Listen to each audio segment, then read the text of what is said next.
फडतळ्यात एक गाठोडे आहे. त्याच्या तळाशी अगदी खाली जिथे आहेत जुने कपडे, कुंचा, टोपडी, शेलेशाली, त्यातच आहे घडी करून जपून ठेवलेली एक पैठणी. नारळी पदर, जरी चौकडी, रंग तिचा सुंदर दाणी.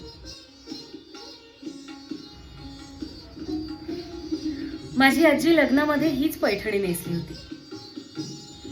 पडली होती सासऱ्यांच्या पाया हाच पदर धरून आली. पैठणीच्या अवतीभोवती दरवळणारा सूक्ष्म वास, ओळखीची अनोळखीची जाणीव गूढ आहे त्यास.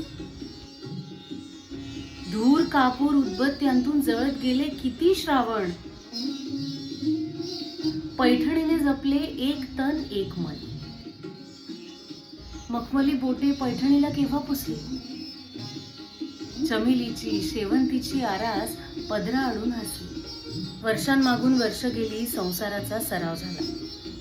नवा कोरा कडक पोत, एक मऊपण त्याला. पैठणीच्या घडीघडीतून आयुष्य उलगडत गेले. अहेवपणी मरण आले, आजीच्या माझ्या सोने झाले. कधीतरी ही पैठणी मी धरते उभी कवळून, मऊ रेशमी स्पर्शामध्ये आजी भेटते मला जवळ. मधली वर्षे गळून पडतात, कालपटाचा जुळतो धागा. पैठणीच्या चौकड्यांना आजीला माझ्या कुशल झाला.